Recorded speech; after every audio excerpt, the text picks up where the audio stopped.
Kalau 6 bulan sekali itu adalah penghormatan berupa upacara tumpah kandang atau tumpah uye. Setiap hari kita tetap berikan makanan 3 hari sekali, pagi, siang, dan sore.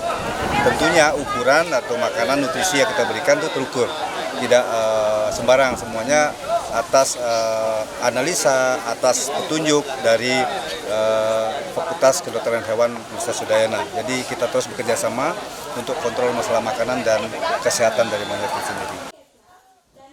Perayaan Tumpek Kandang di DTW Uluwatu persembahkan kebogan buah bagi satwa monyet.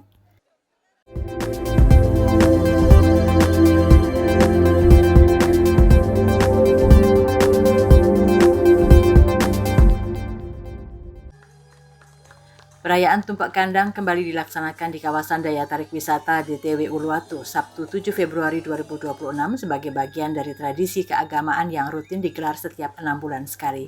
Kegiatan ini menjadi momentum penting bagi pengelola kawasan untuk terus melakukan pembenahan baik dari sisi pelaksanaan upacara, pelibatan pelaku usaha lokal hingga peningkatan perhatian terhadap satwa yang hidup di kawasan DTW Uluwatu. Upacara penuh makna ini bahkan menjadi daya tarik tambahan bagi wisatawan yang berkunjung. Hal ini terlihat selama prosesi dilaksanakan, wisatawan memadati area untuk menyaksikan secara langsung upacara ini.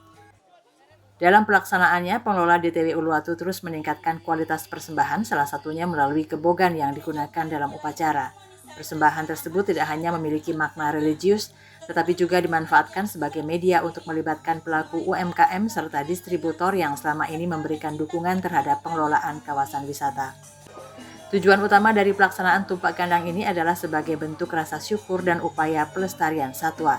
Rasa syukur tersebut ditujukan kepada Tuhan Yang Maha Esa, kepada lingkungan sekitar khususnya satwa yang hidup di kawasan Uluwatu, serta kepada sesama manusia yang terlibat dalam aktivitas di DTW yang juga dikenal dengan panorama keindahan tebingnya. Manajer pengelola DTW kawasan luar Pura Luhur Uluwatu, Iwayan Wijana menyampaikan bahwa konsep Tumpek Kandang tidak hanya ditujukan kepada satu jenis satwa saja, melainkan kepada seluruh hewan. Namun karena kawasan Uluwatu didominasi oleh kawasan monyet, maka perhatian khusus diberikan kepada satwa tersebut sebagai bagian dari penghormatan dan pelestarian. Tumpek Kandang yang juga dikenal sebagai Tumpek Uye, kata Wayan Wijana, merupakan upacara keagamaan umat Hindu yang bertujuan memberikan penghormatan kepada seluruh satwa. Dalam konteks DTW Uluwatu, monyet menjadi satwa yang paling dominan dan mendapat perhatian utama dalam pelaksanaan upacara ini. Pihaknya menyebutkan monyet-monyet yang ada di Uluwatu dilestarikan dan dipelihara dengan baik. Satwa tersebut dijadikan sebagai aset daya dukung yang berperan penting dalam pengembangan kawasan wisata. Kebetulan yang di Uluwatu ini adalah yang dominan adalah monyet. Ya, dominan adalah monyet yang kita betul-betul kita lestarikan, kita pelihara dengan baik, kita jadikan aset daya dukung untuk pengembangan pariwisata kita yang ada di Uluwatu. Sebenarnya kita juga punya satwa ya Pak Asmen ya, satwa berupa kijang. Dari sebelah kita juga upacara. Jadi semua satwa sebenarnya, tetapi yang secara khusus karena satwa ini ya lebih dominan di sini yang ada adalah monyet, kita berikan. Pengelola DTW Uluwatu, kata dia, secara rutin melakukan pengecekan terhadap kondisi satwa mulai dari aspek sanitasi lingkungan hingga kesehatan masing-masing monyet. Monyet kita yang ada di sini sebagai daya dukung, sebagai support dari DTW kita, terus memberikan kontribusi yang positif terhadap perkembangan pariwisata kita di sini. Dalam keseharian, monyet-monyet di kawasan Uluwatu tetap mendapatkan pakan secara rutin. Pemberian makanan dilakukan 3 kali sehari, yakni pada pagi, siang, dan sore hari. Meskipun Tumpek Kandang hanya dilaksanakan 6 bulan sekali, perhatian terhadap kebutuhan satwa tetap berjalan setiap hari. Makanan dan nutrisi yang diberikan kepada monyet tidak dilakukan secara sembarangan.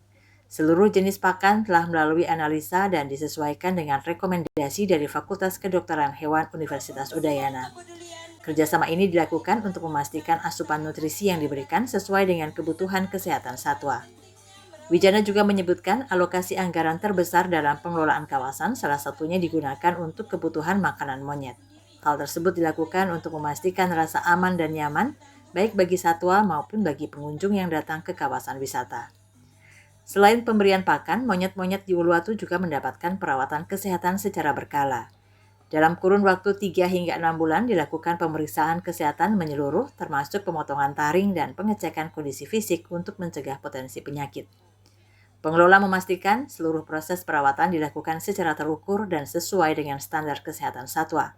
Bahkan monyet-monyet yang ada telah memiliki sertifikat bebas rabies sebagai bagian dari upaya menjaga keamanan lingkungan dan pengunjung. Tumpak kandang telah menjadi agenda rutin yang dilaksanakan setiap 6 bulan sekali di DTW Uluwatu. Kedepan diharapkan pelaksanaan upacara ini dapat terus berjalan dengan dukungan penuh dari pemerintah Kabupaten Badung, mengingat kegiatan ini telah menjadi salah satu event tahunan yang konsisten dilakukan. Dukungan tersebut diharapkan dapat memperkuat pelaksanaan upacara sekaligus mendukung upaya pelestarian satwa dan lingkungan di kawasan Uluwatu. Terkait dengan kunjungan wisatawan, pengelola mencatat tren kunjungan pada tahun 2026 menunjukkan perbaikan dibandingkan tahun sebelumnya. Pada tahun 2025, jumlah kunjungan tercatat mengalami penurunan sekitar 1% dibandingkan 2024 dengan total kunjungan sekitar 97.000 wisatawan. Penurunan tersebut didominasi oleh berkurangnya kunjungan domestik yang diduga dipengaruhi oleh faktor cuaca ekstrim dan bencana alam di beberapa wilayah di Indonesia. Meski demikian, secara keseluruhan jumlah kunjungan masih menunjukkan angka yang signifikan. Memasuki tahun ini, rata-rata kunjungan harian telah mencapai sekitar 4.000 orang, bahkan sempat menyentuh angka 5.000 pengunjung pada awal tahun.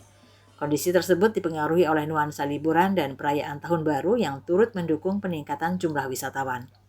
Kedepan pengelola berharap tren positif ini dapat terus berlanjut hingga tahun 2026 dan memberikan kontribusi yang baik bagi pengembangan DTW Uluwatu secara berkelanjutan. Kabar Bali Hits mengabarkan.